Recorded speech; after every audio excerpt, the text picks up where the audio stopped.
Në një arkiv të fshehur në thellësitë e ish-selisë së UDBA-s në Beograd, mes mijëra dosjeve që mbetën të paprekura për dekada pas shpërbërjes së Jugosllavisë, u gjet një zarf i vulosur me vulën e kuqe të shërbimit sekret. Një zarf që mbante një kod të çuditshëm, objekti artisti, rrezik kombëtar nivel 3.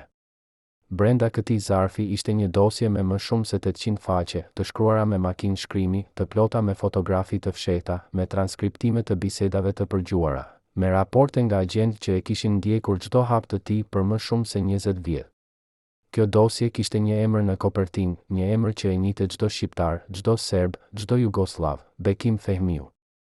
Aktori më i famshëm shqiptar në botë, ylli që shkëlqeu në filmat e Hollywoodit, burri që u bë simbol i unitetit jugoslav, burri që u desh nga të gjithë, por që në të njëjtën kohë ishte objekti i një operacioni të fshehtë shtetëror që synonte ta shkatëronte nga brenda. Pse UDBA, shërbimi sekret më i frikshëm i Ballkanit, e konsideronte Bekim Fehmiu një kërcënim? Çfarë e bëri Tito personalisht të urdhëronte që ky aktor, ky artist që duhej të ishte krenaria e Jugosllavisë së re, të ndiqej kudo, të dëgjohej çdo bisedë e tij, të regjistrohej çdo lëvizje e tij? Dhe çfarë fshihet në ato faqe që autoritetet jugoslave përpiqeshin t'i fshin para se arkivat të hapeshin për publikun, faqe që tani, për herë të parë, po dalin në dritë dhe që tregojnë një histori kaq të errët, kaq tragjike, sa që shpjegon jo vetëm heshtjen e tij të fundit, por edhe vendimin e tmerrshëm që mori atë mëngjes të janarit të vitit 2008. Ishte fundi i viteve 60 dhe Bekim Fehmiu ishte në kulmin e lavdisë së tij, një periudhë kur emri i tij shkruhet me shkronja të arta në historinë e kinematografisë botërore. Ai ishte aktori i parë nga Ballkani që luajti në një superprodukim amerikan, duke qëndruar krah për krah me yjet më të mëdhenj të Hollywoodit, duke treguar botës që talenti nuk njeh kufi, që arti mund të tejkalojë çdo mur politik.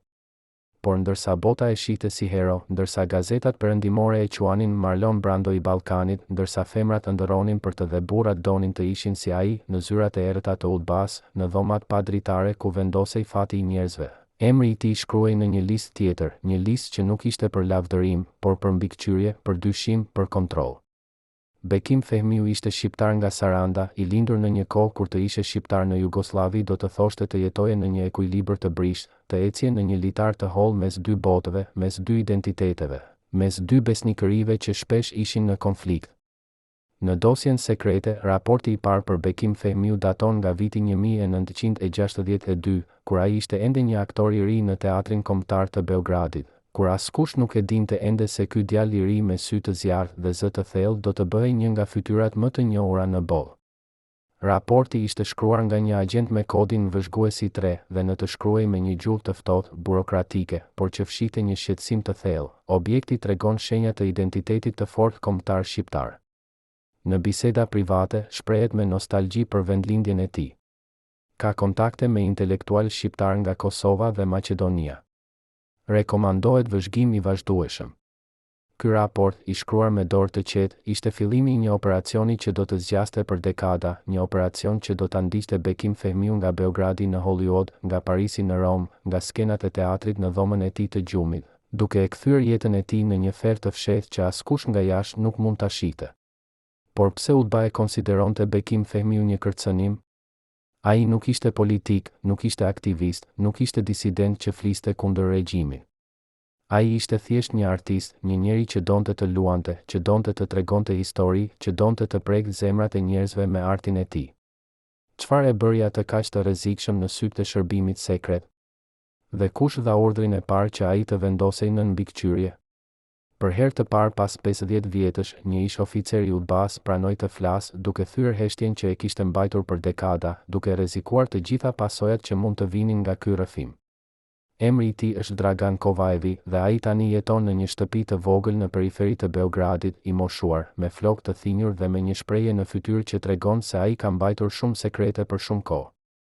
Ai nuk donte të fliste, refuzoi për vite çdo kërkesë për intervistë, por diçka e detyroi së fundmi, ndoshta faji që e hante nga brenda, ndoshta nevoja për të pastruar ndërgjegjen para se të ishte shumë vonë, para se të mbyllte syt për herë të fundit pa e thënë të vërtetën. Bekim Fehmiu ishte një problem për ne, jo për atë që bënte, por për atë që përfaqësonte, thot Dragan, duke shikuar nga dritarja e dhomës së tij të vogël, sikur ende po kujton ato ditë kur ai ishte një nga ata që vendosnin fatin e njerëzve. Jugoslavia e Titos ishte ndërtuar mbi një ide, vëllazërim dhe bashkim, ideja që të gjitha kombet e Jugosllavisë ishin të barabarta, që askush nuk ishte më i rëndësishëm se tjetri. Por realiteti ishte ndryshe.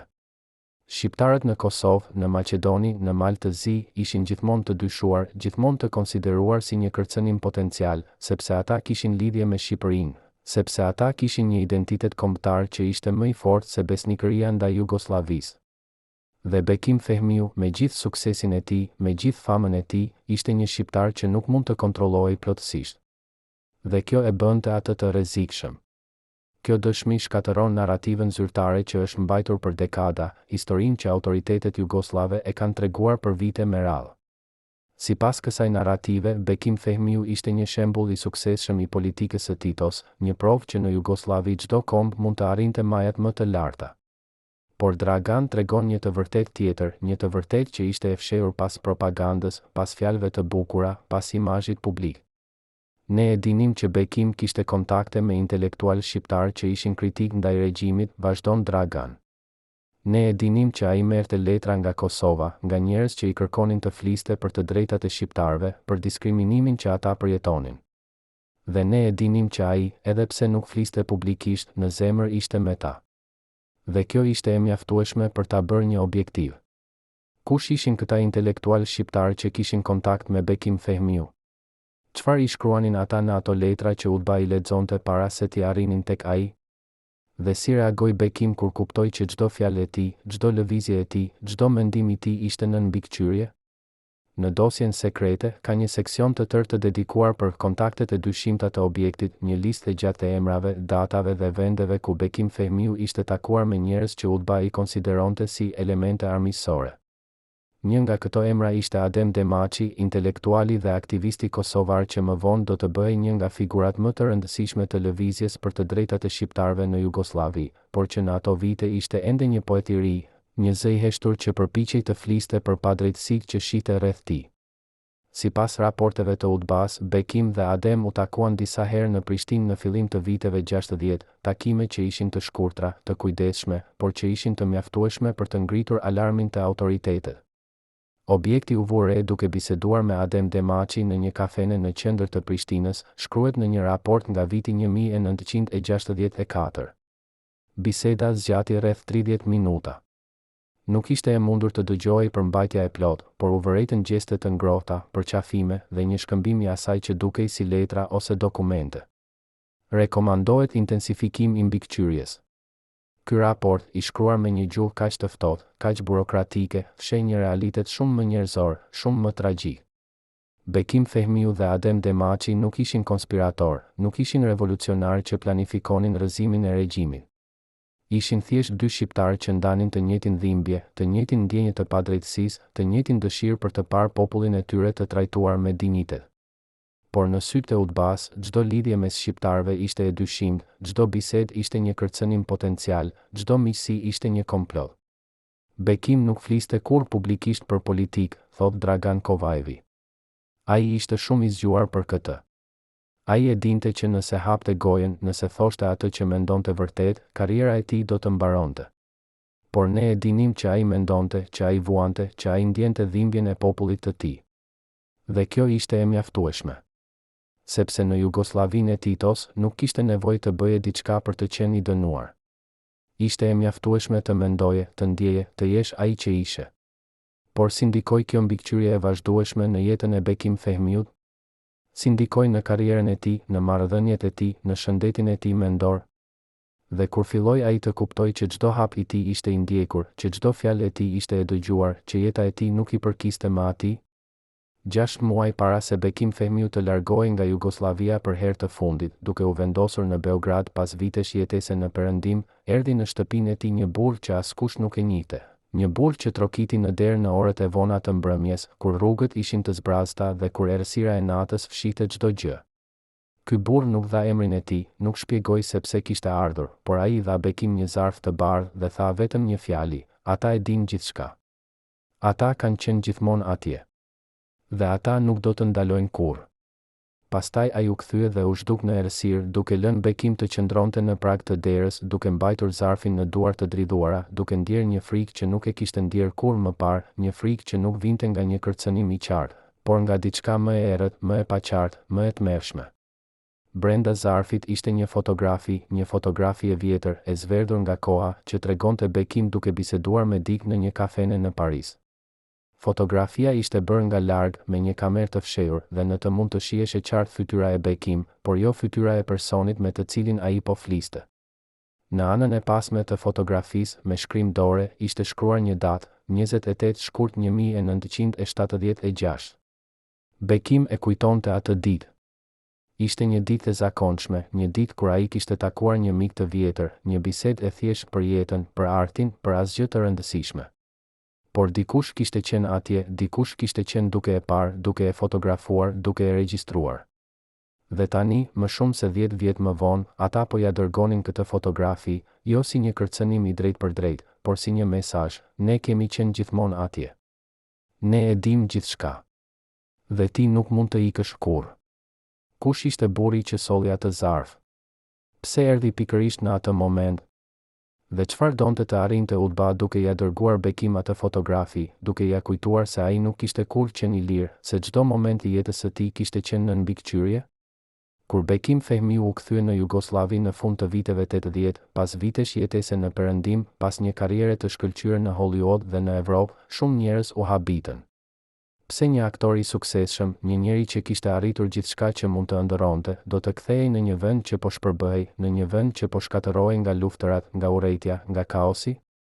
Disa thanë që ai u kthye sepse donte të ishte afër familjes së tij, sepse donte të vdiste në tokën ku kishte lindur. Të tjerë thanë që ai u kthye sepse nuk mund të jetonte më larg, sepse nostalgjia e hante nga brenda, sepse Perëndimi, me gjithë luksin dhe famën që i ofronte, nuk mund të zëvendësonte ndjenjën e shtëpisë. Por të dy këto shpjegime janë të pasakta, sepse ato nuk marrin parasysh të vërtetën që fshihet në dosjen sekrete të Utbas, të vërtetën që tani, për herë të parë, po del në dritë.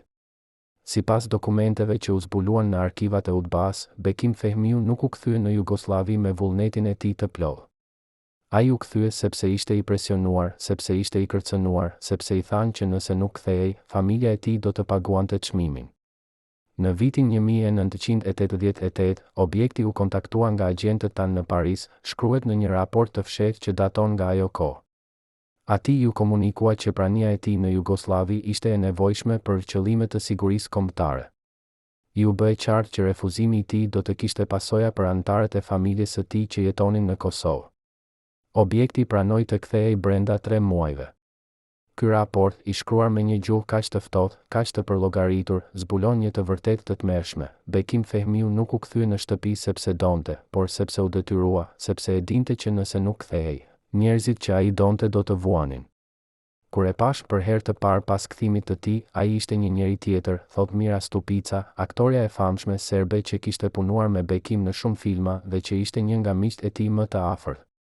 Ai nuk ishte më ai Bekim që unë e njihja, ai Bekim që qeshte me zë të lartë, që fliste me pasion për artin, që kishte një dritë në sy që të bënte të besoje se gjithçka ishte e mundur. Ai ishte i heshtur, i tërhequr, i mbyllur në vetvete. Kur e pyeta se çfarë kishte ndodhur, ai thjesht tundi kokën dhe tha: "Mira, ka gjëra që është më mirë të mos dihen. Ka gjëra që nëse i thua, ato të hanë nga brenda." Dhe unë nuk pyeta më, sepse pash në sytë e tij një dhimbje që nuk mund të shprehej me fjalë. Por çfarë ndodhi me Bekim Fehmiu në ato vite të fundit të jetës së tij? Çfarë e bëri atë të heshtë, të tërhiqej nga bota, të refuzonte të fliste për të kaluarën, për karrierën e tij, për gjithçka që kishte arritur? Dhe pse, në mëngjesin e 28 janarit të vitit 2008, ai mori vendimin më të tmerrshëm, vendimin që i dha fund jetës së tij në mënyrën më tragjike? Në dosjen sekrete të Utbas, ka një seksion të fundit, një seksion që është i titulluar Vlerësimi përfundimtar i objektit, një seksion që u shkrua në vitin 1990, pak para se Jugoslavia të shpërbëhej, pak para se Utba të shpërbëhej, pak para se e gjithë ajo strukturë e frikshme e kontrollit dhe të terrorit të shkatërrohej. Në këtë seksion, një oficer i panjohur shkroi një vlerësim të fundit për Bekim Fehmiu, një vlerësim që ishte njëkohësisht një dënim dhe një epitaf. Objekti Bekim Fehmiu nuk ka kryer kurrë veprime konkrete kundër shtetit Jugoslav. Ai nuk ka qenë kurrë anëtar i asnjë organizate armiqësore. Ai nuk ka folur kur publikisht kundër regjimit. Por ai ka qenë gjithmonë një kërcënim, jo për atë që ka bërë, por për atë që përfaqëson. Ai është një shqiptar që nuk mund të kontrollohet plotësisht, një artist që ka një identitet kombëtar më të fortë se besnikëria e tij ndaj Jugosllavisë. Dhe për këtë arsye, ai do të mbetet gjithmonë në mbikëqyrje, gjithmonë në dyshim, gjithmonë në presion. Sepse në një shtet si yni nuk mjafton të jesh i pafajshëm. Duhet të jesh edhe i besueshëm. Dhe Bekim Fehmiu nuk ka qenë kurrë i besueshëm. Këto fjalë, të shkruara me një cinizëm të ftohtë, me një përbuzje të fshehtë, shpjegojnë gjithçka. Shpjegojnë pse Bekim Fehmiu u ndje gjithmonë i huaj në vendin ku kishte lindur, pse u ndje gjithmonë i dyshuar edhe kur ishte në kulmin e suksesit, pse u ndje gjithmonë i vetmuar edhe kur ishte i rrethuar nga njerëz që e duartroknin. Sepse ai e dinte në thellësinë e zemrës së tij që ai nuk ishte kurrë i lirë, që ai nuk ishte kurrë i sigurt, që ai nuk ishte kurrë ai që dukej të ishte. Mira Stupica kujton ditën kur dëgjoi lajmin e vdekjes së Bekim Fehmiut, lajmin që e trondi të gjithë botën, lajmin që la pas pyetje që ende nuk kanë marrë përgjigje. Kur dëgjova se ai kishte vendosur të largohej nga kjo botë, nuk u befasova, thot ajo, zëri i saj duke u thyer nga emocionet. Sepse unë e dija që ai po vuante, që ai po mbante një barë që askush tjetër nuk mund ta shite. Por ajo që më dhem më shumë është që ai vdiq duke menduar që askush nuk e kuptonte, që askush nuk e dinte të vërtetën. Dhe tani, kur shoh dosjen e tij, kur lexoj ato raporte, kur kuptoj se çdo moment i jetës së tij ishte në mbikëqyrje, kuptoj pse ai nuk mund të jetonte më. Sepse si mund të jetosh kur e di që çdo fjalë që thua, çdo mendim që ke, çdo ndjenjë që ndjen, është e regjistruar, e analizuar, e përdorur kundër teje? Historia e Bekim Fehmiut nuk është vetëm një histori e një aktori të famshëm që arriti majat më të larta dhe që pastaj ra në humnerën më të thellë. Është një histori e një njeriu që u bë viktimë e një sistemi që e konsideronte atë një kërcënim jo për atë që bënte, por për atë që ishte. Është një histori e një shqiptari që deshi të jetojë me dinjitet në një vend që nuk ja lejonte këtë, që deshi të ishte besnik ndaj identitetit të tij pa tradhtuar artin e tij, që deshi të ishte i lirë në një botë që nuk e lejonte lirinë. Dhe është një histori që na kujton se edhe sot, edhe pas aq vitesh, ka të vërteta që duhen thënë, ka sekrete që duhen zbuluar, ka drejtësi që duhet bërë. Bekim Fehmiu vdiq në heshtje, duke mbajtur sekretet e tij deri në fund. Por dosja e tij, dosja që autoritetet përpiqeshin ta fshin, që përpiqeshin ta harronin, që përpiqeshin ta varrosnin bashkë me të, tani po flet. Dhe ajo po na tregon një të vërtetë që është e dhimbshme, por që duhet dëgjuar, që Bekim Fehmiu nuk vdiq vetëm nga dora e tij, por nga pesha e një jete të jetuar në mbikëqyrje, në dyshim, në presion të vazhdueshëm.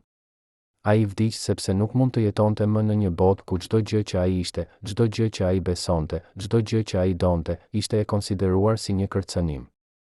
Dhe pyetja që mbetet është, sa të tjerë si ai kanë vuajtur në heshtje? Sa të tjerë kanë mbajtur barën e një jete të monitoruar, të kontrolluar, të shkatëruar nga brenda? Dhe kur do të vijë dita kur të gjitha dosjet do të hapen, kur të gjitha sekretet do të zbulohen, kur të gjitha viktimat do të marrin drejtësinë që meritojnë? Në një apartament të vogël në lagjen e vjetër të Dorcol në Beograd, e fshehur në katin e 4 të një ndërtese që mban ende shenjat e kohës së Titos, jeton një grua që për më shumë se 40 vjet ka ruajtur një sekret që mund të ndryshonte gjithçka që mendonim se dinim për Bekim Fehmiu. Emri i saj është Jelena Markovi dhe ajo ishte asistentja personale e Bekim për 16 vjet, nga viti 1972 deri në vitin 1988. Vitet kur ai ishte në kulmin e famës së tij, por edhe vitet kur ai filloi të shkatërrohej nga brenda. Jelena nuk ka folur kurrë publikisht për atë që pa, për atë që dëgjoi, për atë që jetoi pranë Bekim, por tani, në moshën 85 vjeç, ajo vendosi të hapë një kuti të vjetër metalike që ka mbajtur të fshehur në dollap për dekada. Një kuti që përmban dokumente, letra, fotografi dhe një ditar të shkruar me dorën e Bekim, një ditar që ai ja besoi asaj pak para se të largohej nga kjo botë, duke i thënë: Jelena, kur unë të mos jem më, kur të gjithë të kenë harruar, kur askush të mos pyes më, hape këtë dhe trego të vërtetën, sepse unë nuk kam pasur kurrë guximin ta them vetë. Brenda kësaj kutie gjendet një letër e shkruar nga Bekim në vitin 1987, një letër që nuk u dërgua kurrë, një letër e adresuar për Adem Demaçi, miku i tij i vjetër që në atë kohë ishte në burg për herë të tretë. Një letër që fillon me fjalët, vëllai im, ata më kanë thyer, ata më kanë marrë gjithçka që kisha, por më e keqja nuk është ajo që më kanë marrë, por ajo që më kanë detyruar të bëj, ajo që më kanë detyruar të them, ajo që më kanë detyruar të jem. Kjo letër, e shkruar me një dorë që dridhet, me fjalë që janë të mbushura me dhimbje dhe me faj, zbulon një të vërtetë që askush nuk e ka ditur deri tani. Bekim Fehmiu nuk ishte vetëm një viktimë e mbikëqyrjes së UDBA-s. Ai ishte gjithashtu një mjet i tyre, një njeri që u detyrua të bashkëpunoj, të raportoj, të tradhtoj njerëzit që ai donte, në këmbim të një premtimi që kur nuk u mbajt, premtimi që familja e tij do të ishte e sigurt, që karriera e tij do të vazhdonte, që ai do të mund të jetonte në paqe. Jelena Markovi tregon se si filloi gjithçka, se si Bekim u kthye nga një udhëtim në Paris në vitin 1975, i ndryshuar plotësisht, sikur diçka e tmerrshme kishte ndodhur, diçka që ai nuk mund ta shpjegonte, diçka që e hante nga brenda. Ai erdhi në zyra atë mëngjes dhe u ul në karrigen e tij pa thënë asnjë fjalë, kujton Jelena, zëri i saj duke u thyer nga emocionet që ende janë të gjalla pas aq vitesh. Unë e pyeta se çfarë kishte ndodhur, nëse gjithçka ishte në rregull, por ai thjesht më shikoi me sy që ishin plot me një dhimbje që nuk kisha parë kurrë më parë, dhe tha: "Jelena, nëse dikush të pyet ndonjëherë për mua, nëse dikush dëshiron të di të vërtetën, thuaj që unë nuk kam qenë kurrë ai që njerëzit mendonin se isha, thuaj që unë kam qenë një kukull, një fantazm, një njeri që jetoi një jetë që nuk i përkiste." Unë nuk e kuptova atëherë se çfarë donte të thoshte, por me kalimin e viteve, kur fillova të shija gjëra të çuditshme, kur fillova të vëreja se kishte njerëz që vinin në zyrë dhe që flisnin me të në heshtje, që i jepnin zarfe të mbyllura, që largoheshin pa lënë gjurmë, fillova të kuptoja se diçka shumë e errët po ndodhte, diçka që Bekim nuk mund ta ndalonte, diçka që e shkatëronte çdo ditë pak më shumë. Sipas dëshmirave të Jelenës dhe dokumenteve që ajo ka ruajtur, Bekim Fehmiu u rekrutua nga UDBA në mënyrë të detyruar në vitin 1975, pas një incidenti që ndodhi në Paris, një incident që autoritetet jugosllave e përdorën si një armë për ta shantazhuar, për ta detyruar të bashkëpunojë. Ata e akuzuan për diçka që ai nuk e kishte bërë kurrë, thot Jelena, duke mbajtur në duar një dokument të vjetër që tregon akuzat e rreme që u ngritën kundër Bekim. Ata thanë se ai kishte kontakte me shërbime të huaja inteligjence, se ai po kalonte informacione për Jugosllavinë, se ai ishte një tradhtar. Të gjitha këto ishin gënjeshtra, por ata kishin fuqinë të bënin që këto gënjeshtra të dukeshin si të vërteta, kishin fuqinë të shkatëronin karrierën e tij, të dërgonin në burg familjen e tij, të bënin që emri i tij të fshihej përgjithmonë nga historia. Dhe Bekim, duke parë se nuk kishte zgjidhje tjetër, pranoi të bashkëpunoj, pranoi të bëhej ajo që ai urrente më shumë se gjithçka, një informator, një spiun, një tradhtar i njerëzve që ai donte. Por çfarë detyrohej të bënte Bekim Fehmiu si informator i UDBA-s? Cilët ishin njerëzit që ai duhej të raportonte?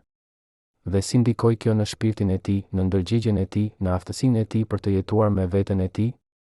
Në ditarin e tij personal, që Jelena Markovi tani e ka bërë publik për herë të parë, Bekim Fehmiu shkruan me një sinqeritet të dhimbshëm për vuajtjet e tij, për luftën e brendshme që ai luftonte çdo ditë, për ndjenjen e fajit që e hante nga brenda.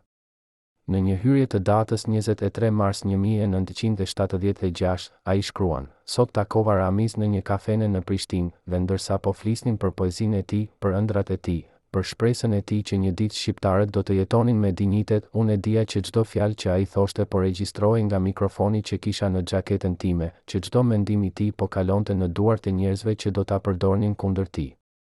Dhe kur ai më përqafoi në fund të takimit, kur më tha se ishte kaq i lumtur që kishte një mik si unë, një mik që e kuptonte, një mik që e mbështeste, unë ndjeva një dhimbje në gjoks që mendova se do të më vriste.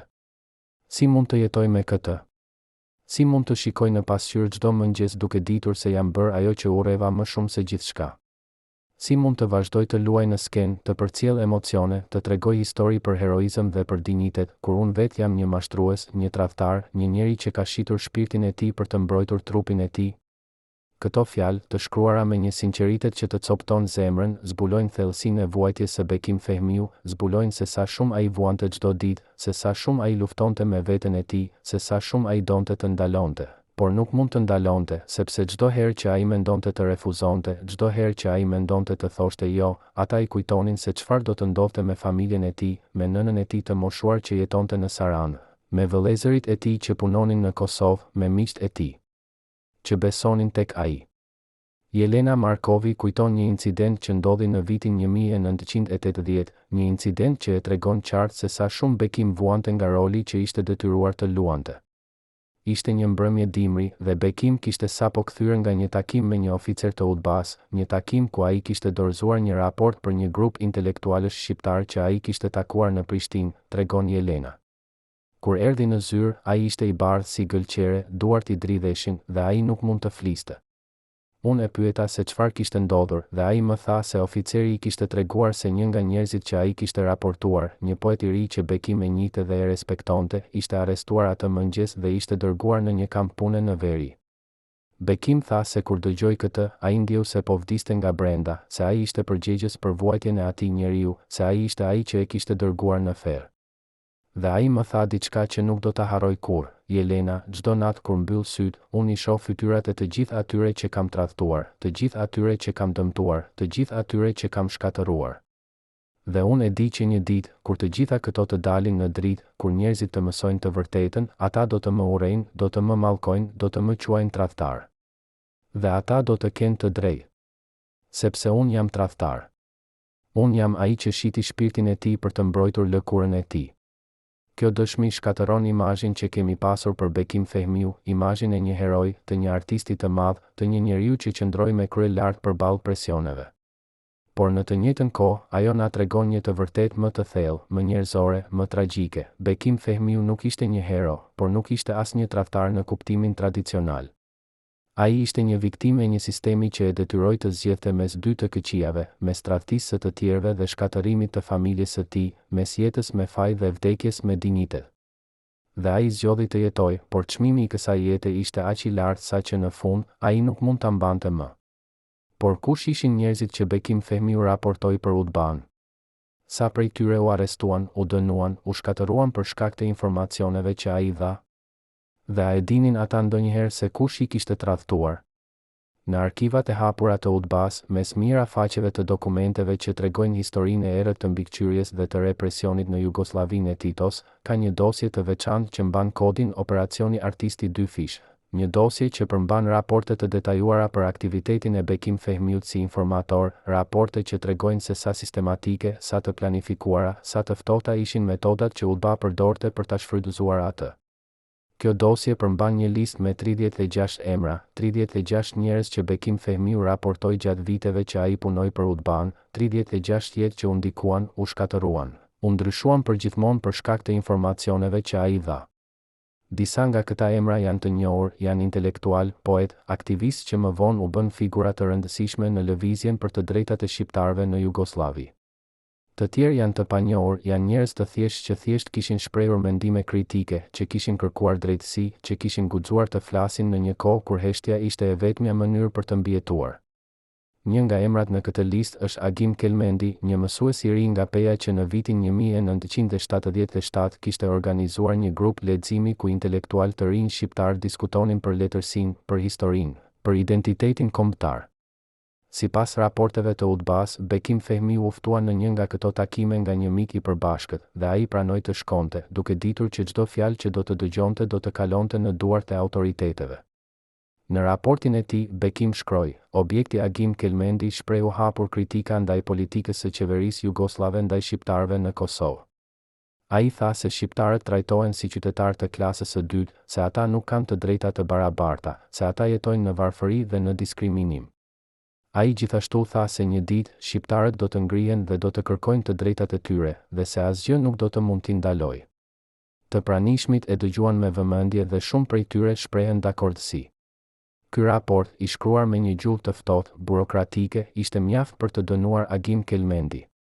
Ai u arrestua 3 javë më vonë, u akuzua për propagandë armiqësore dhe u dënua me 8 vjet burg, 8 vjet që ai i kaloi në kushte të tmerrshme, duke punuar në miniera, duke jetuar në qeli të lagura dhe të ftohta, duke humbur shëndetin e tij, duke humbur shpresën e tij, duke humbur një pjesë të madhe të jetës së tij. Sot, Agim Kelmendi jeton në një shtëpi të vogël në Pej, i moshuar, i sëmur, por ende me një kujtesë të qartë për ato vite të tmerrshme. Kur i tregojmë për dosjen e UDBA-s, kur i tregojmë se kush e raportoi, ai hesh për një kohë të gjatë, duke shikuar nga dritarja, duke kujtuar ato ditë kur ai ishte i ri, plot me ëndra, plot me shpresë. Bekim Fehmiu, thot ai më në fund, zëri i tij I ullët, I lodhur. Unë e admiroja atë. Unë mendoja se ai ishte një nga ne, një shqiptar që kishte arritur diçka të madhe, që kishte treguar botës se ne nuk ishim ajo që ata thonin për ne. Dhe tani, kur mësoj se ai ishte ai që më dërgoi në burg, nuk e di se çfarë të ndjej. A duhet ta urreje? A duhet ta fajsoj? Apo a duhet ta kuptoj, sepse edhe ai ishte një viktim, edhe ai vuante, edhe ai ishte I detyruar të bënte gjëra që nuk donte të bënte?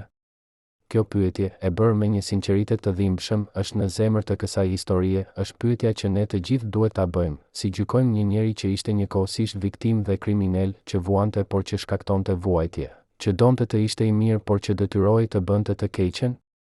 Por historia nuk mbaron këtu, sepse ka edhe një tjetër dimension të kësaj tragjedieje, një dimension që është edhe më I dhimbshëm, edhe më I errët. Sipas dëshmive të Jelenës Markovi dhe dokumenteve që ajo ka ruajtur, Bekim Fehmiu nuk raportoi vetëm për njerëz që ai njihte pak, për njerëz që ai takoi rastësisht. Ai raportoi edhe për miqtë e tij më të afërt, për njerëzit që ai donte, për njerëzit që besonin tek ai plotësisht. Ishte viti 1982 dhe Bekim kishte takuar Adem Demaçi pas lirimit të tij të përkohshëm nga burgu, tregon Jelena. Ata u takuan në një shtëpi private në Prishtinë dhe biseda e tyre zgjati disa orë. Kur Bekim u kthye, ai ishte shkatëruar, ai qante, ai nuk mund të fliste. Dhe kur më në fund arriti të flas, ai më tha se kishte dorëzuar një raport për atë takim, një raport që përmbante gjithçka që Adem kishte thënë, çdo mendim që ai kishte shprehur, çdo shpresë që ai kishte për të ardhmen e shqiptarëve. Dhe ai e dinte se ky raport do të përdorej kundër Adem, se ai do të arrestohej përsëri, se ai do të dërgohej përsëri në burg. Dhe Bekim tha se ai nuk mund ta falte veten, se ai kishte tradhtuar njeriu që ai respektonte më shumë se kushdo tjetër, njeriu që ai konsideronte si vëlla. Kjo dëshmi është shkatëruese, sepse tregon se sa thellë kishte rënë Bekim Fehmiu në greminën e tradhtisë, se sa shumë ai kishte humbur nga vetja e tij, se sa shumë ai ishte bërë një mjet në duart e një sistemi që nuk kishte mëshirë, që nuk kishte ndjenja, që nuk kishte asgjë përveç dëshirës për kontroll dhe për pushtet. Por në të njëjtën kohë, kjo dëshmi tregon edhe se sa shumë Bekim vuante, se sa shumë ai ishte I vetëdijshëm për atë që po bënte, se sa shumë ai e urrente veten e tij për atë që ishte bërë. Adem Demaçi, që sot është një figurë legjendare në historinë e Kosovës, një njeri që kaloi gjithsej 28 vjet në burgjet jugoslave për besimin e tij në të drejtat e shqiptarëve. Nuk e dinte kur se kush e kishte raportuar atëherë në vitin 1982. Ai vdiq në vitin 2017 pa e mësuar kur këtë të vërtet, pa e ditur kur se miku I tij, njeriu që ai e konsideronte si vëlla, ishte ai që kishte kontribuar në vuajtjen e tij. Dhe ndoshta është më mirë që ai nuk e mësoi kur, sepse disa të vërteta janë aq të dhimbshme sa që është më mirë të mbeten të fshehura, të varrosura, të harruara. Por ne që jemi këtu sot, ne që po lexojmë këto dokumente, ne që po mësojmë këto sekrete, çfarë duhet të bëjmë me këtë informacion? Si duhet ta gjykojmë Bekim Fehmiu tani që e dim të vërtetën? A duhet ta shohim si një hero që vuajti, apo si një tradhtar që shkaktoi vuajtje? Apo a duhet ta shohim si diçka më komplekse, si një njeri që ishte I kapur në një rrjet që nuk mund të shpëtonte, që bëri zgjedhje të këqija në rrethana të pamundura, që jetoi një jetë plot me faj dhe me dhimbje? Në dhjetor të vitit 2007, vetëm pak javë para se Bekim Fehmiu të merrte vendimin e fundit, ai thiri Jelenën Markovi në shtëpinë e tij në Beograd, një shtëpi të madhe por të zbrazët, një shtëpi ku ai jetonte I vetëm, I izoluar nga bota, I mbyllur në kujtimet e tij, në fajin e tij, në dhimbjen e tij. Jelena tregon se kur arriti, ajo e gjeti Bekim ulur në një karrige pranë dritares, duke shikuar nga rruga, duke parë njerëzit që kalonin, duke parë jetën që vazhdonte jashtë, ndërsa ai ishte I ngujuar brenda, I burgosur nga e kaluara e tij, nga sekretet e tij, nga gjithçka që ai kishte bërë dhe që nuk mund të zhbënte. Ai më tha se donte të më jepte diçka që ai kishte mbajtur për vite, diçka që ai donte që unë ta ruaja dhe ta tregoja kur ai të mos ishte më, kujton Jelena, duke mbajtur në duar kutinë metalike që Bekim ia dha atë ditë. Ai më tha se brenda kësaj kutie ishte e vërteta, e gjithë e vërteta për jetën e tij, për atë që ai kishte bërë, për atë që ai kishte vuajtur. Dhe ai më tha se ai donte që njerëzit të dinin, jo për ta justifikuar, jo për ta falur, por thjesht për ta kuptuar, për ta parë si një njeri, jo si një hero dhe jo si një tradhtar, por si një njeri që bëri gabime, që vuajti për ato gabime, që jetoi me ato gabime çdo ditë të jetës së tij. Brenda kësaj kutie, përveç ditar dhe letrave, ka edhe një dokument tjetër, një dokument që Bekim Fehmiu e shkroi vetëm disa ditë para se të largohej nga kjo botë, një dokument që ai e quajti rrëfimi im I fundit. Një dokument ku ai përpiqet të shpjegojë, të kuptojë, të gjejë një kuptim në gjithçka që ndodhi.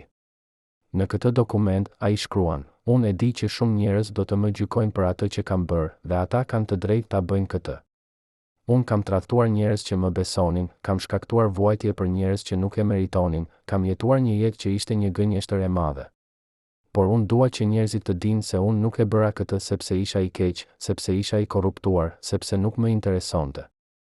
E bëra sepse isha I frikësuar, sepse isha I dobët, sepse nuk kisha guximin të them jo, sepse mendova se mund të mbroja ata që doja duke bërë atë që më kërkoi. Por isha I gabuar. Sepse në fund, unë nuk I mbrova ata. Unë thjesht zgjata vuajtjen, zgjata dhimbjen, zgjata një sistem që ishte I ndërtuar mbi frikë dhe mbi kontroll. Dhe tani, kur shoh mbrapa, kur shoh gjithçka që kam bërë, kur shoh gjithçka që kam humbur, kuptoj se do të kishte qenë më mirë të kisha thënë jo që në fillim, të kisha pranuar pasojat, të kisha jetuar me dinjitet edhe nëse kjo do të thoshte të vuaja, edhe nëse kjo do të thoshte të humbasja gjithçka. Sepse tani, unë kam humbur gjithçka gjithsesi, por kam humbur edhe diçka më të rëndësishme, kam humbur respektin për veten time, kam humbur aftësinë për të jetuar me veten time, kam humbur shpresën se mund të gjej paqe. Këto fjalë, të shkruara me një sinqeritet që të copton zemrën, janë testamenti I fundit I Bekim Fehmiut, janë përpjekja e tij e fundit për të gjetur një kuptim në një jetë që ishte plot me kontradikta, plot me dhimbje, plot me faj. Dhe ato na lën me një pyetje që është në zemër të kësaj historie: a mund të falim një njeri që ka bërë gjëra të këqija, por që ka vuajtur për ato gjëra, që ka jetuar me fajin e tyre çdo ditë, që në fund ka paguar çmimin më të lartë për ato zgjedhje? Jelena Markovi beson se po, se ne duhet ta falim Bekim Fehmiu, jo sepse ajo që ai bëri ishte e drejtë, por sepse ai ishte një njeri I dobët, një njeri I frikësuar, një njeri që bëri zgjedhje të këqija në rrethana të pamundura. Bekim nuk ishte një hero, por nuk ishte as një demon, thot ajo. Ai ishte thjesht një njeri që u kap në një sistem që e shkatërroi, që e detyroi të bënte gjëra që ai nuk donte të bënte, që e bëri të jetojë një jetë që nuk ishte jeta e tij. Dhe në fund, ai pagoi çmimin më të lartë për atë jetë. Ai humbi gjithçka, famën e tij, respektin e tij, dashurinë e tij për veten dhe në fund vetë jetën e tij. Dhe unë mendoj se kjo është një tragjedi, jo vetëm për të, por për të gjithë ne, sepse na tregon se çfarë mund të bëjë një sistem I keq me një njeri, se si mund ta shkatërrojë, ta thyejë, ta bëjë të humbas gjithçka që e bën njeri. Por historia e Bekim Fehmiut nuk është vetëm një histori personale, është edhe një histori kolektive, një histori që na tregon diçka për kohën në të cilën ai jetoi, për sistemin që e kontrolloi, për shoqërinë që e lejoi këtë të ndodhte.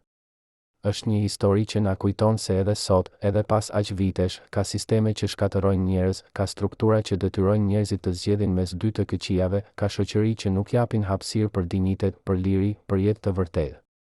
Dhe pyetja që mbetet është, çfarë mund të bëjmë ne për të siguruar që histori si kjo të mos përsëriten?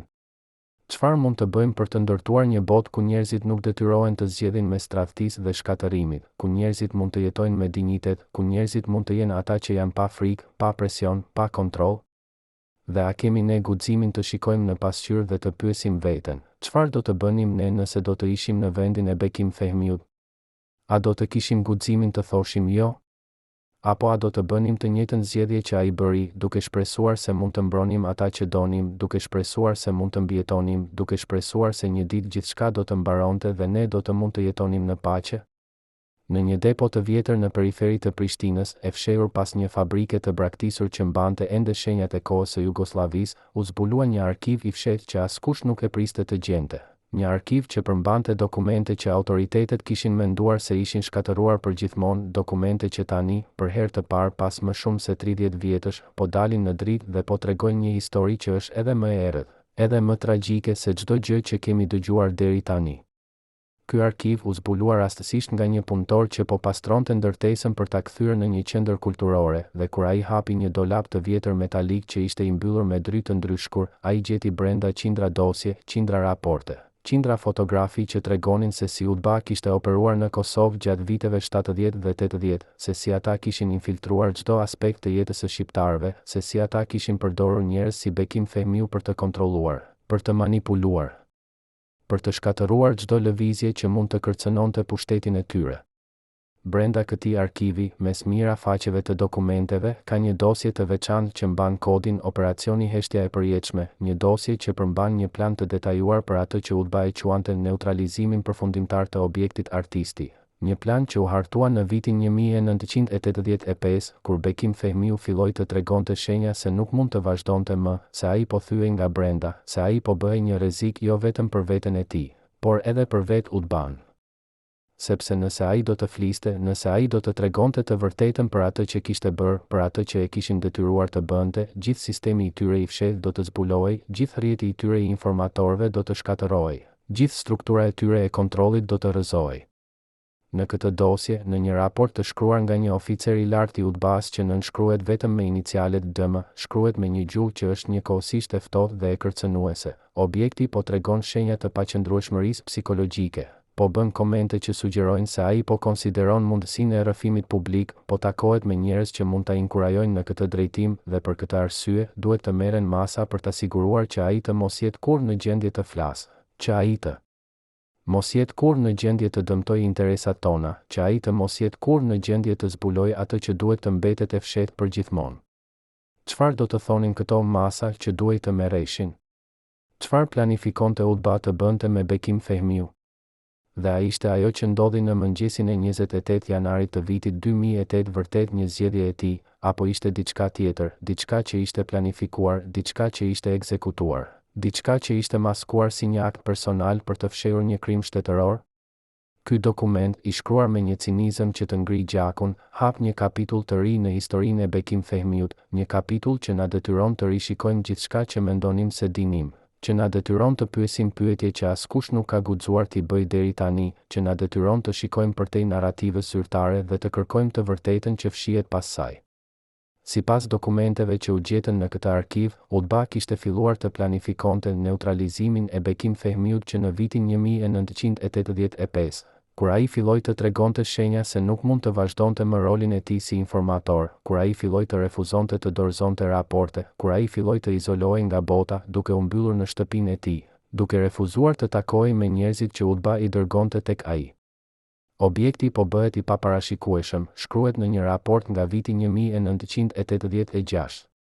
Ai po refuzon të bashkëpunojë me të njëjtën efikasitet si më parë, po shfaq shenja të depresionit të thellë, po bën komente që sugjerojnë se ai po konsideron mundësinë e largimit nga jeta publike dhe në disa raste ka shprehur pendim për veprimet e tij të kaluara, gjë që na shqetëson shumë, sepse nëse ky pendim shndërrohet në dëshirë për rrëfim, pasojat mund të jenë katastrofike për ne. Por çfarë ndodhi në ato vite të fundit të jetës së Bekim Fehmiut që e bëri atë të ndryshonte, që e bëri atë të fillonte të refuzonte, që e bëri atë të fillonte të mendonte për rrëfim? Sipas dëshmive të njerëzve që e njihnin atë në atë periudhë, Bekim kishte filluar të takohej me një psikolog, një grua që e ndihmonte të përballonte traumën e asaj që kishte jetuar, që e ndihmonte të kuptonte se çfarë i kishte ndodhur, që e ndihmonte të gjejë një mënyrë për të jetuar me fajin që e hante nga brenda. Kjo grua, që sot jeton në Zvicër dhe që pranoi të flasë vetëm nën kushtin e anonimitetit të plot, tregon se Bekim kishte ardhur tek ajo në një gjendje të tmerrshme, i thyer nga brenda, i shkatëruar nga faji, i paaftë për të gjetur paqe. Ai më tha se nuk mund të jetonte më me atë që kishte bërë, se çdo natë ai shihte fytyrat e njerëzve që kishte tradhtuar, se çdo ditë ai ndjente një peshë në gjoks që e bënte të mos mund të merrte frymë, tregon ajo. Dhe ai më tha se donte të fliste, se donte të tregonte të vërtetën, se donte të kërkonte falje nga ata që kishte dëmtuar, edhe nëse kjo do të thoshte të humbte gjithçka, edhe nëse kjo do të thoshte të përballonte pasojat më të rënda. Kjo dëshmi është thelbësore, sepse tregon se Bekim Fehmiu kishte filluar të mendonte seriozisht për mundësinë e rrëfimit publik, për mundësinë e zbulimit të vërtetës, për mundësinë e kërkimit të faljes. Dhe kjo ishte pikërisht ajo që UDBA friksoi më shumë, sepse nëse Bekim do të fliste, nëse ai do të tregonte se si e kishin rekrutuar, se si e kishin shantazhuar, se si e kishin detyruar të tradhtonte njerëzit që ai donte, gjithë sistemi i tyre do të zbulohej, gjithë rrjeti i tyre i informatorëve do të ekspozohej, gjithë struktura e tyre e kontrollit do të rrëzohej. Dhe për këtë arsye, sipas dokumenteve që u gjetën në arkiv, UDBA filloi të planifikonte atë që ata e quanin zgjidhjen përfundimtare, një plan që do ta siguronte që Bekim Fehmiu nuk do të fliste kurrë, që ai nuk do të tregonte kurrë të vërtetën, që ai do të heshte përgjithmonë. Por si planifikonte Ulba ta ekzekutonte këtë plan? Çfarë metodash kishin ata në dispozicion? Dhe a ka prova që tregojnë se ajo që ndodhi në mëngjesin e 28 janarit të vitit 2008 nuk ishte një akt i vetëm i Bekim Fehmiut, por ishte diçka që ishte orkestruar, diçka që ishte planifikuar, diçka që ishte ekzekutuar nga njerëz që donin ta siguronte që ai nuk do të fliste kurrë? Në dosjen Operacioni Heshtja e Përjetshme, ka një seksion që është i titulluar Metodat e neutralizimit, një seksion që përshkruan në detaje të frikshme se cilat ishin opsionet që Ulba konsideronte për të zgjidhur problemin e Bekim Fehmiut. Një seksion që tregon se sa të sofistikuara, sa të planifikuara, sa të ftohta ishin metodat që ata përdornin për të eliminuar njerëzit që konsideroheshin si kërcënim. Në këtë seksion, shkruhet, ekzistojnë disa metoda që mund të përdoren për të neutralizuar objektin pa ngritur dyshime, pa tërhequr vëmendje, pa krijuar probleme për ne. Metoda e parë është izolimi i plot, ku objekti vendoset në presion psikologjik të vazhdueshëm derisa ai të humbas vullnetin për të jetuar, derisa ai të marrë vetë vendimin që ne duam që ai të marrë. Kjo metodë ka avantazhin që nuk lë gjurmë, që nuk krijon dyshime, që duket si një akt personal, jo si një operacion i planifikuar. Metoda e dytë është krijimi i një situate ku objekti vendoset në një pozitë ku ai nuk ka zgjidhje tjetër përveç asaj që ne duam që ai të zgjedhë, ku çdo rrugë tjetër është e bllokuar, ku çdo mundësi tjetër është e eliminuar. Kjo metodë gjithashtu ka avantazhin që duket si një zgjedhje e lirë, jo si një detyrë e imponuar. Këto fjalë, të shkruara me një gjuhë që është njëkohësisht teknike dhe e tmerrshme, zbulojnë se si Ulba mendonte, se si ata planifikonin, se si ata operonin. Ata nuk donin të vrisnin Bekim Fehmiu në mënyrë të drejtë për drejtë, sepse kjo do të krijonte dyshime, do të tërhiqte vëmendje, do të shkaktonte probleme. Në vend të kësaj, ata donin ta bënin atë të marrë vetë vendimin që ata donin që ai të merrte, donin ta vendosnin në një situatë ku ai nuk do të shihte asnjë rrugdalje tjetër, ku ai do të mendonte se e vetmja zgjidhje ishte ajo që ata kishin planifikuar për të. Dhe sipas dokumenteve, kjo ishte pikërisht ajo që ata bën në vitet e fundit të jetës së Bekim Fehmiu.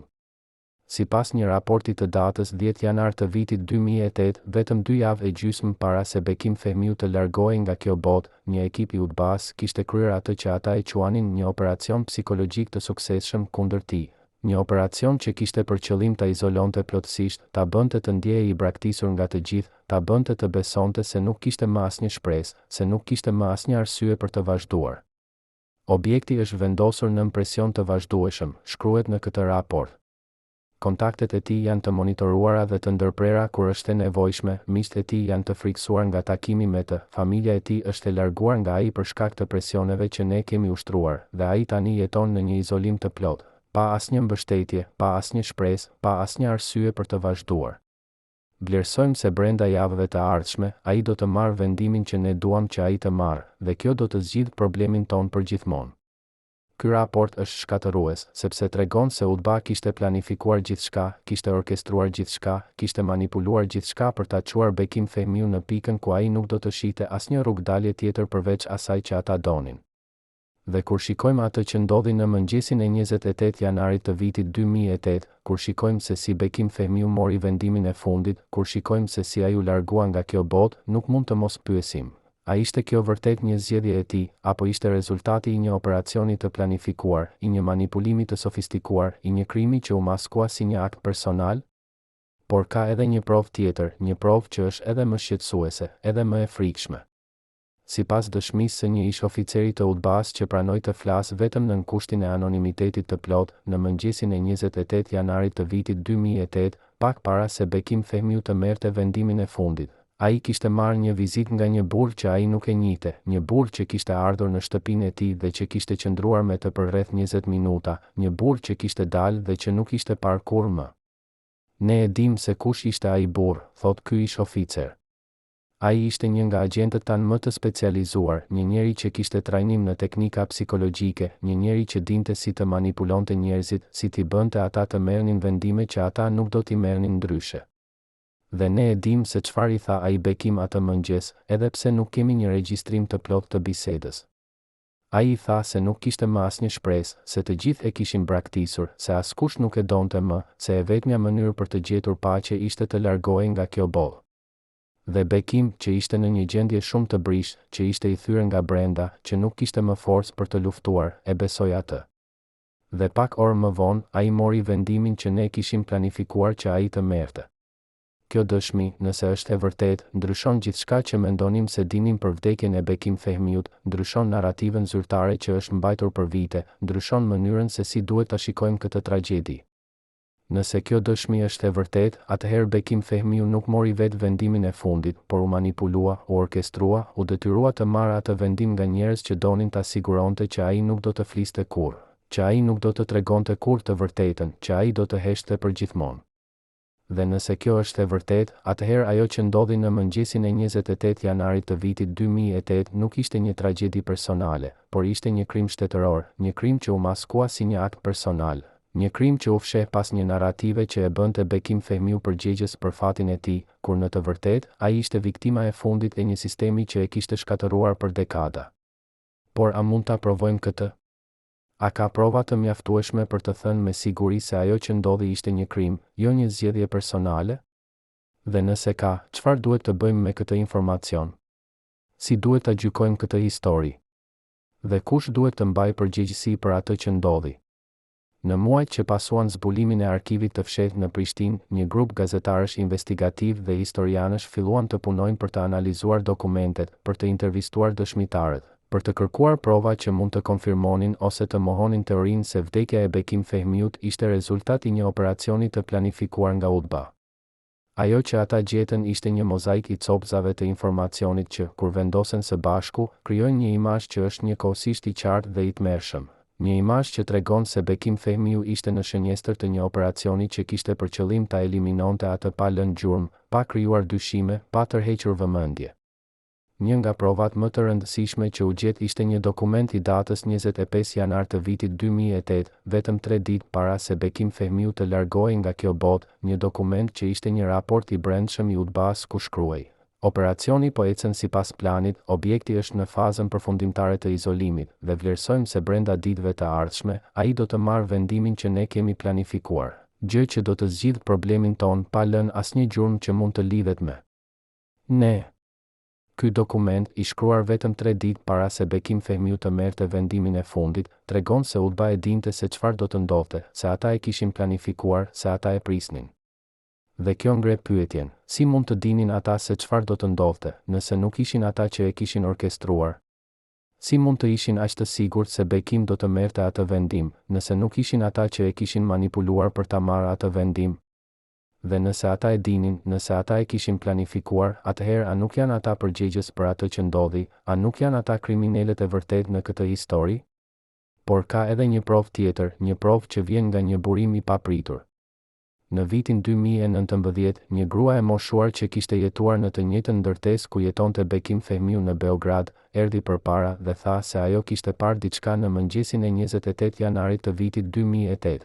Diçka që ajo nuk e kishte treguar kurrë më parë, sepse kishte frikë, sepse nuk donte të përfshihej, sepse nuk donte të kishte probleme. Unë pash një burr duke dalë nga apartamenti i Bekim rreth orës 7:30 të mëngjesit, tregon ajo. Ai ishte një burr i veshur mirë, me një pallto të zezë, me një çantë në dorë, dhe ai doli shpejt, duke shikuar rreth e rrotull, sikur nuk donte të shihej. Unë nuk e njeh atë burr, nuk e kisha parë kurrë më parë, dhe nuk e kam parë kurrë më pas. Por ajo që më bëri përshtypje ishte se ai doli vetëm pak minuta para se të dëgjoja zhurmën, para se të vinin njerëzit, para se të fillonte gjithë ajo kaos. Dhe unë gjithmonë jam pyetur, kush ishte ai burr? Çfarë po bënte ai atje?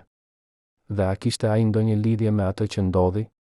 Kjo dëshmi, edhe pse nuk është përfundimtare, shtron pyetje serioze për atë që ndodhi atë mëngjes, për atë që ishte vërtet aty, për atë që ndodhi në ato minuta të fundit të jetës së Bekim Fehmiu.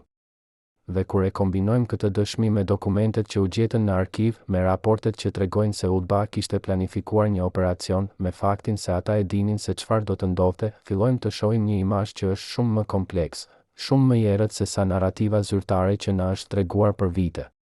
Por edhe nëse pranojmë se ka prova që sugjerojnë se vdekja e Bekim Fehmiut mund të mos ketë qenë një zgjedhje e lirë, por rezultati i një operacioni të planifikuar, pyetja mbetet, çfarë mund të bëjmë me këtë informacion?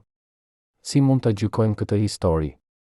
Dhe kush duhet të mbajë përgjegjësi për atë që ndodhi? Shumica e njerëzve që ishin të përfshirë në këtë operacion janë të vdekur, ose janë shumë të vjetër për të ndjekur penalisht. Sistemi që lejoi këtë të ndodhte është shpërbër, është zhdukur, është zëvendësuar nga sisteme të reja.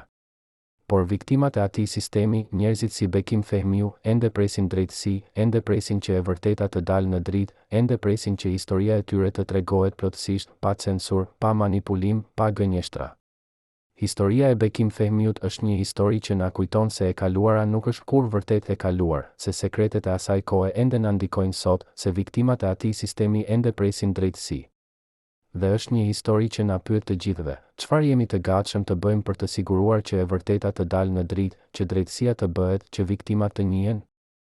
A jemi të gatshëm të shikojmë në sy të vërtetën, edhe kur ajo është e dhimbshme, edhe kur ajo na detyron të rishikojmë gjithçka që mendonim se dinim? A jemi të gatshëm të kërkojmë përgjegjësi, edhe kur ata që janë përgjegjës janë të fuqishëm, janë të mbrojtur, janë të fshehur pas strukturave që duken të pathyeshme? Dhe a jemi të gatshëm të mësojmë nga kjo histori, të sigurohemi që gjëra si këto të mos përsëriten kurrë më, që sisteme si ato të mos ndërtohen kurrë më, që njerëz si Bekim Fehmiu të mos detyrohen kurrë më të zgjedhin mes tradhtisë dhe shkatërimit, mes jetës me faj dhe largimit nga kjo botë? Këto janë pyetjet që historia e Bekim Fehmiut na lë, pyetje që nuk kanë përgjigje të lehta, pyetje që kërkojnë guxim, që kërkojnë vendosmëri, që kërkojnë një angazhim të vërtetë për drejtësi dhe për të vërtetën. Dhe derisa këto pyetje të marrin përgjigje, derisa e vërteta të dalë plotësisht në dritë, derisa drejtësia të bëhet për Bekim Fehmiu dhe për të gjithë viktimat e tjera të atij sistemi, historia e tij do të mbetet një plagë e hapur, një kujtesë e dhimbshme, një thirrje për veprim që nuk mund të injorohet, që nuk mund të harrohet, që nuk mund të mbyllet pa u përballur plotësisht me të vërtetën.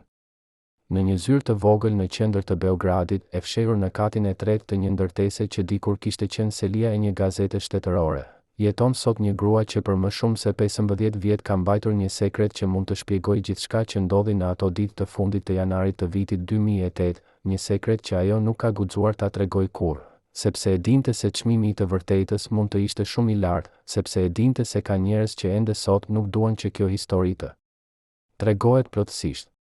Emri i saj është Svetlana Petrovi dhe ajo ishte sekretarja personale e një nga oficerët më të lartë të UDBA-s në vitet 80, një grua që shite dokumente që askush tjetër nuk i shite, që dëgjonte biseda që askush tjetër nuk i dëgjonte, që e dinte se çfarë po ndodhte në kulise, larg syve të publikut, larg dritës së ditës. Svetlana nuk ka folur kurrë publikisht për atë që pa, por tani, në moshën 67 vjeç, ajo vendosi të hapë një dosje të vjetër që ka mbajtur të fshehur në një kasafort të vogël në shtëpinë e saj. Një dosje që përmban kopje të dokumenteve që ajo i mori fshehurazi para se UDBA të shpërbëhej, dokumente që tregojnë se çfarë ndodhi vërtet në ato ditë të fundit të jetës së Bekim Fehmiut, dokumente që tregojnë se kush dha urdhrin e fundit, se kush e ekzekutoi atë urdhër, se kush ishte burri që hyri në apartamentin e Bekim atë mëngjes të 28 janarit. Brenda kësaj dosjeje gjendet një dokument i datës 27 janar të vitit 2008, një ditë para se Bekim Fehmiu të largohej nga kjo botë, një dokument që është një urdhër i shkruar me dorë nga një oficer i lartë i UDBA-s. Një urdhër që fillon me fjalët: operacioni duhet të përfundojë brenda 24 orëve të ardhshme, pa lënë asnjë gjurmë që mund të lidhet me ne, pa krijuar asnjë dyshim që mund të tërheqë vëmendje, pa bërë asnjë gabim që mund të ekspozojë strukturën tonë. Ky dokument, i shkruar me një gjuhë që është njëkohësisht e ftohtë dhe e përcaktuar, është prova më e qartë që kemi deri tani se ajo që ndodhi nuk ishte një zgjedhje e lirë e Bekim Fehmiut, por ishte rezultat i një operacioni të planifikuar, i një urdhri që u dha, i një ekzekutimi që u krye me precizion të ftohtë. Svetlana Petrovi tregon se si ajo pa atë dokument në tavolinën e shefit të saj në mëngjesin e 27 janarit, se si ajo e lexoi fshehurazi kur ai doli nga zyra për disa minuta, se si ajo e kuptoi menjëherë se diçka e tmerrshme po planifikohej, diçka që do të ndryshonte gjithçka. Unë e dija se kush ishte Bekim Fehmiu, thot ajo, zëri i saj duke u thyer nga emocionet që ende janë të gjalla pas aq vitesh. Unë e kisha parë emrin e tij në dosje për vite, e kisha lexuar raportet për të, e dija se ai ishte një nga informatorët tanë, por gjithashtu e dija se ai po vuante, se ai po thyej nga brenda, se ai po bëhej një problem për ne. Dhe kur pash atë urdhër, kur lexova ato fjalë, e kuptova se ata kishin vendosur ta zgjidhnin problemin në mënyrën më të ftohtë, në mënyrën më të përhershme. Dhe unë nuk bëra asgjë. Unë thjesht e vura dokumentin mbrapsht në tavolinë dhe vazhdova punën time, sikur asgjë nuk kishte ndodhur. Dhe kjo është diçka që më ka ndjekur çdo ditë të jetës sime që atëherë, diçka që më ka bërë të mos mund të gjej paqe, diçka që më ka detyruar të jetoj me fajin se unë e dija se çfarë do të ndodhte, por nuk bëra asgjë për ta ndaluar. Kjo dëshmi është shkatëruese, sepse vjen nga dikush që ishte brenda sistemit, nga dikush që pa me sytë e saj se çfarë po ndodhte, nga dikush që nuk ka asnjë arsye për të gënjur, për të shpikur, për të manipuluar. Dhe kur e kombinojmë këtë dëshmi me dokumentet e tjera që janë zbuluar, me raportet që tregojnë se UDBA kishte planifikuar një operacion, me dëshminë e gruas që pa një burr duke dalë nga apartamenti i Bekim atë mëngjes, fillojmë të shohim një imazh që është i plot, që është i qartë, që është i pamohueshëm. Bekim Fehmiu nuk mori vetë vendimin e fundit, por u shtyu, u manipulua, u orkestrua nga njerëz që donin ta siguronte që ai nuk do të fliste kurrë, që ai nuk do të tregonte kurrë të vërtetën, që ai do të heshte për gjithmonë. Por kush ishte burri që hyri në apartamentin e Bekim atë mëngjes?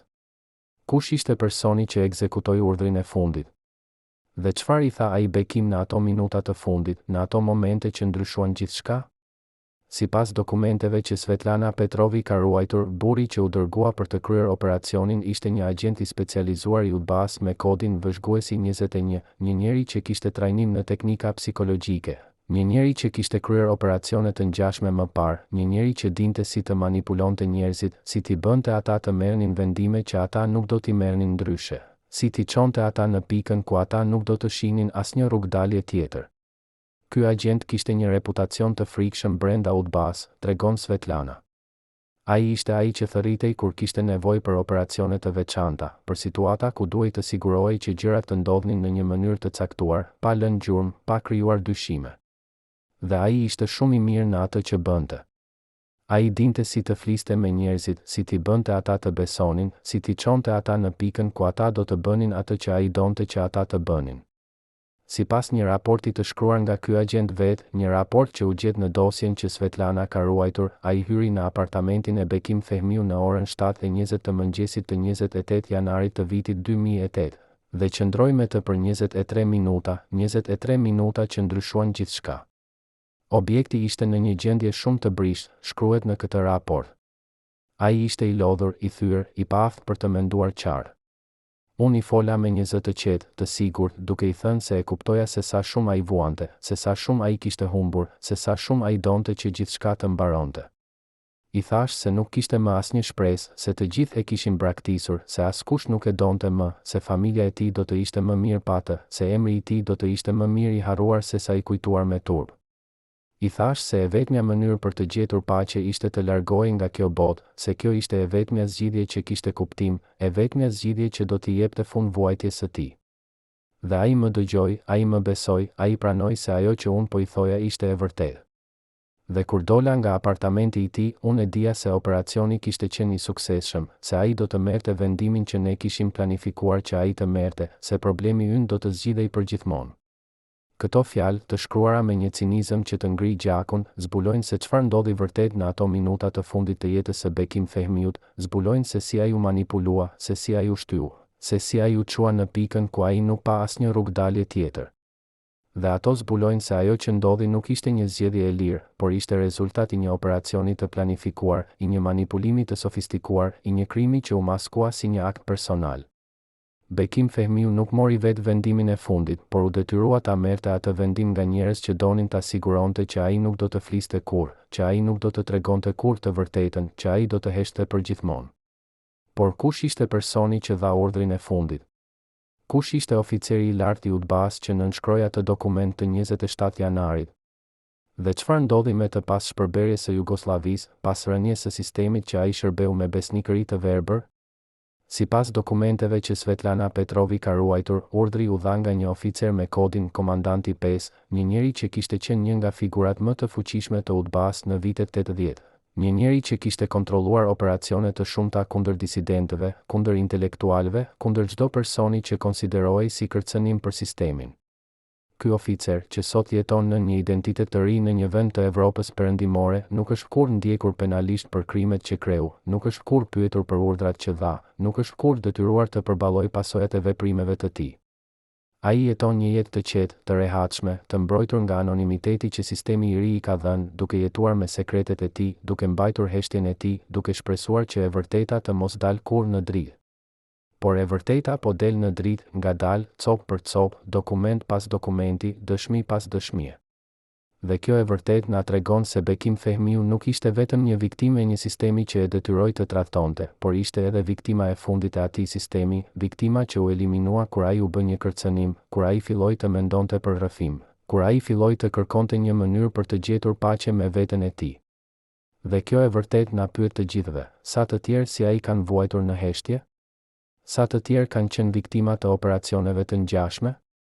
Sa të tjerë kanë humbur jetën jo për shkak të zgjedhjeve të tyre, por për shkak të manipulimeve të një sistemi që nuk kishte mëshirë, që nuk kishte ndjenja, që nuk kishte asgjë përveç dëshirës për kontroll dhe për pushtet. Në vitet që pasuan zbulimin e dokumenteve të Svetlana Petrovi, një grup avokatësh dhe aktivistësh për të drejtat e njerëzit filluan të punojnë për të hapur një hetim të ri për vdekjen e Bekim Fehmiut, për të kërkuar drejtësi për të dhe për të gjitha viktimat e tjera të operacioneve të UDBA-s, për të siguruar që e vërteta të dalë plotësisht në dritë dhe që ata që janë përgjegjës të mbajnë përgjegjësi për krimet që kryen. Por rruga drejt drejtësisë ka qenë e vështirë, e gjatë, e mbushur me pengesa, sepse ka shumë njerëz që nuk duan që kjo histori të tregohet, që nuk duan që sekretet e asaj kohe të zbulohen, që nuk duan që sistemi i vjetër të ekspozohet plotësisht. Shumë nga dokumentet që do të ishin thelbësore për hetimin janë zhdukur, janë shkatëruar, janë fshehur në vende ku askush nuk mund t'i gjejë. Shumë nga dëshmitarët që do të mund të flisnin kanë frikë, kanë presione, kanë arsye për të heshtur. Dhe shumë nga ata që janë përgjegjës janë të mbrojtur nga struktura që ende ekzistojnë, nga rrjetet që ende funksionojnë, nga njerëz që ende kanë pushtet. Por pavarësisht nga të gjitha këto pengesa, pavarësisht nga të gjitha këto vështirësi, lufta për drejtësi vazhdon, sepse ka njerëz që besojnë se e vërteta duhet të dalë në dritë, se viktimat meritojnë të njihen, se historia duhet të tregohet plotësisht, pa censur, pa manipulim, pa gënjeshtra. Një nga këta njerëz është Arben Fehmiu, djali i Bekim, që sot jeton në Prishtinë dhe që ka kushtuar vitet e fundit të jetës së tij për të kërkuar të vërtetën për babain e tij, për të mbledhur prova, për të intervistuar dëshmitar, për të luftuar kundër heshtjes që ka mbuluar këtë histori për aq vite. Unë e dija gjithmonë se diçka nuk ishte në rregull me atë që na thanë për vdekjen e babait tim, thot Arben, zëri i tij i mbushur me një vendosmëri që nuk mund të thyet. Unë e njihja babain tim, e dija se ai ishte një njeri i fortë, një njeri që kishte kaluar nëpër shumë vështirësi, por që gjithmonë kishte gjetur një mënyrë për të vazhduar. Dhe kur më thanë se ai kishte marrë atë vendim, unë nuk e besova. Unë e dija se kishte diçka më shumë, se kishte një histori që nuk po na tregohej. Dhe tani, kur po zbuloj të vërtetën, kur po shoh dokumentet, kur po dëgjoj dëshmit, po kuptoj se babai im nuk ishte vetëm një viktimë e një sistemi që e detyroi të trahtonte, por ishte edhe viktima e fundit e atij sistemi, viktima që u eliminua kur ai u bë një kërcënim. Arben Fehmiu ka paraqitur një kërkesë zyrtare për rihapjen e hetimit për vdekjen e babait të tij, një kërkesë që është mbështetur nga organizata të ndryshme për të drejtat e njerëzit, nga historian, nga gazetar, nga njerëz që besojnë se drejtësia duhet të bëhet, pavarësisht nga sa kohë ka kaluar, pavarësisht nga sa e vështirë është rruga. Por kjo kërkesë është përballur me rezistencë, me vonesa, me arsye burokratike që maskojnë një mungesë vullneti politik për të përballuar të vërtetën, për të hapur dosjet, për të ekspozuar sekretet që ende janë të fshehura. Ata na thonë se ka kaluar shumë kohë, se nuk ka prova të mjaftueshme, se nuk ka dëshmitar të besueshëm, thot Arben. Por ne e dim se kjo nuk është e vërtetë. Ne kemi dokumente, kemi dëshmi, kemi prova që tregojnë se ajo që ndodhi nuk ishte një zgjedhje e lirë, por ishte rezultat i një operacioni të planifikuar. Dhe ne nuk do të ndalojmë derisa drejtësia të bëhet, derisa e vërteta të dalë plotësisht në dritë, derisa babai im dhe të gjitha viktimat e tjera të marrin njohjen që meritojnë. Por çfarë do të thotë drejtësi në këtë rast? Si mund të bëhet drejtësi për një krim që ndodhi më shumë se 15 vjet më parë, për një krim që u krye nga një sistem që nuk ekziston më, nga njerëz që shumica janë të vdekur ose janë shumë të vjetër për të ndjekur penalisht? Për Arben Fehmiu dhe për shumë të tjerë që luftojnë për të njëjtën çështje, drejtësia nuk do të thotë vetëm dënim penal, nuk do të thotë vetëm burgim për ata që janë përgjegjës. Drejtësia do të thotë njohje, do të thotë të vërtetë, do të thotë që historia të tregohet plotësisht, që viktimat të njihen, që sekretet të zbulohen, që shoqëria të përballojë të kaluarën e saj dhe të mësojë nga ajo. Unë nuk kërkoj hakmarrje, thot Arben. Unë kërkoj të vërtetën. Kërkoj që njerëzit të dinë se çfarë i ndodhi babait tim, se çfarë i ndodhi mira njerëzve të tjerë si ai, se si funksiononte ai sistem, se si ai shkatëronte jetë, se si ai manipulonte, se si ai vriste pa lënë gjurmë. Dhe kërkoj që ne, si shoqëri, të mësojmë nga kjo histori, të sigurohemi që gjëra si këto të mos përsëriten kurrë më, që sisteme si ato të mos ndërtohen kurrë më, që njerëz si babai im të mos detyrohen kurrë më të zgjedhin mes tradhtisë dhe shkatërimit. Sot, më shumë se 15 vjet pas asaj mëngjesi të janarit kur Bekim Fehmiu u largua nga kjo botë, emri i tij është ende i njohur, por historia e tij është ende e paplot, e mbuluar nga heshtje, nga sekrete, nga gënjeshtra që janë treguar për aq vite. Por ngadalë, copë për copë, e vërteta po del në dritë, dhe kjo e vërtet po ndryshon mënyrën se si e shikojmë këtë njeri, se si e kuptojmë historinë e tij, se si e gjykojmë jetën e tij. Bekim Fehmiu nuk ishte një hero në kuptimin tradicional, nuk ishte një njeri pa të meta, pa gabime, pa faj. Ai ishte një njeri që bëri zgjedhje të vështira në rrethana të pamundura, që u detyrua të tradhtonte për të mbrojtur ata që donte, që jetoi me fajin e atyre tradhtive çdo ditë të jetës së tij, që në fund u bë viktima e fundit e një sistemi që e kishte shkatëruar për dekada. Dhe historia e tij na kujton se njerëzit nuk janë kurrë vetëm të mirë ose vetëm të këqij, se jeta është shumë më komplekse se sa narrativat e thjeshta që na tregohen, se për të kuptuar vërtet një njeri, duhet të shikojmë përtej sipërfaqes, të kërkojmë të vërtetën që fshihet pas saj, të përpiqemi të kuptojmë kontekstin në të cilin ai jetoi, presionet që ai përballoi, zgjedhjet që ai u detyrua të bënte. Në Beograd, në vendin ku dikur qëndronte apartamenti ku Bekim Fehmiu jetoi vitet e fundit të jetës së tij, sot ka një pllakë të vogël përkujtimore që u vendos nga një grup artistësh dhe aktivistësh që duan të sigurohen që emri i tij të mos harrohet, që historia e tij të mos zhduket, që e vërteta të vazhdojë të kërkohet. Në këtë pllakë shkruhet, në kujtim të Bekim Fehmiut, artisti që dha gjithçka për artin e tij, por që humbi gjithçka për shkak të një sistemi që nuk e lejoi të jetonte me dinjitet. Mos harroni kurrë se çfarë mund të bëjë një sistem i keq me një njeri, se si mund ta shkatërrojë, ta thyejë, ta bëjë të humbas gjithçka që e bën njeri. Kjo pllakë nuk është vetëm një përkujtim për Bekim Fehmiu, por është edhe një kujtesë për të gjithë ne, një kujtesë që na tregon se duhet të jemi vigjilent, se duhet të mbrojmë të drejtat e njeriut, se duhet të luftojmë kundër sistemeve që shkatërrojnë jetë, se duhet të sigurohemi që historia të mos përsëritet. Por përtej monumenteve dhe përkujtimeve, historia e Bekim Fehmiut jeton në zemrat e atyre që e dëgjojnë, në mendjet e atyre që përpiqen ta kuptojnë, në veprimet e atyre që luftojnë për drejtësi.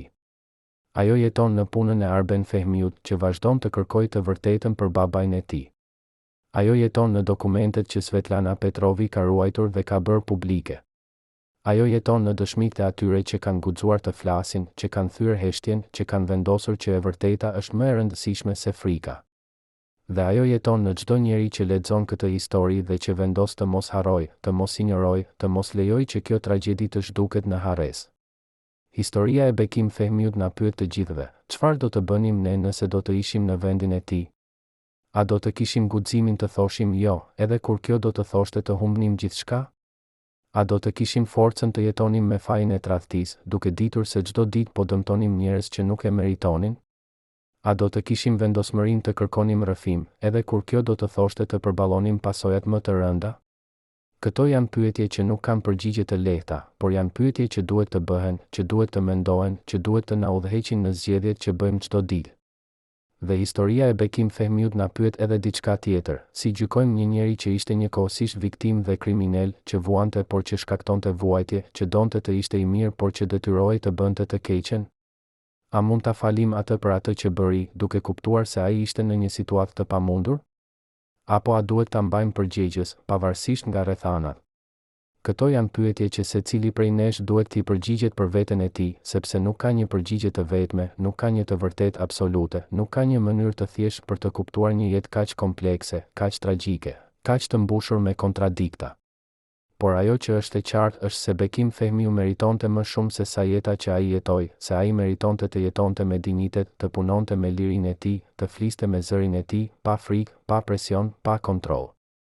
Dhe fakti që ai nuk pati këtë mundësi, fakti që ai u detyrua të jetonte një jetë që nuk ishte jeta e tij, fakti që ai në fund u eliminua kur u bë një kërcënim, është një tragjedi jo vetëm për të, por për të gjithë ne. Sepse na tregon se çfarë mund të humbim kur lejojmë që sistemet të këqija të kontrollojnë jetën tonë, kur lejojmë që frika të na udhëheqë, kur lejojmë që heshtja të na mbyll gojën. Miq, si e shihni ju historinë e Bekim Fehmiut? A mendoni se ai ishte një hero që vuajti për shkak të një sistemi të pamëshirshëm, apo një tradhtar që meritonte fatin e tij? A mund ta falim një njeri që bëri gjëra të këqija nën presion, apo duhet ta mbajmë përgjegjës pavarësisht nga rrethanat? Dhe çfarë mendoni për atë që ndodhi në mëngjesin e 28 janarit të vitit 2008? A ishte vërtet një zgjedhje e tij, apo ishte rezultati një operacioni të planifikuar nga UDBA? Shkruani mendimet tuaja në komente, na tregoni nëse njihni histori të ngjashme nga familja juaj, nga vendi juaj, nga koha e Jugosllavisë. Vendosni një pëlqim nëse mendoni se kjo histori duhet të dëgjohet, se e vërteta duhet të dalë në dritë, se drejtësia duhet të bëhet për Bekim Fehmiu dhe për të gjitha viktimat e tjera të atij sistemi. Dhe abonohuni në kanal për të dëgjuar më shumë histori që janë fshehur për aq vite, histori që tregojnë të vërtetën e errët të kohës së Jugosllavisë, histori që na kujtojnë se e kaluara nuk është kurrë vërtet e kaluar, se sekretet ende na ndikojnë sot, se viktimat ende presin drejtësi. Faleminderit që na dëgjuat dhe mos harroni, e vërteta është më e fortë se heshtja, drejtësia është e mundur nëse luftojmë për të, dhe Bekim Fehmiu meriton të njihet jo vetëm si një aktor i madh, por edhe si një viktimë e një sistemi që e shkatërroi, që e manipuloi, që në fund e eliminoi kur ai u bë një kërcënim për sekretet që ata donin të mbeten të fshehura përgjithmonë.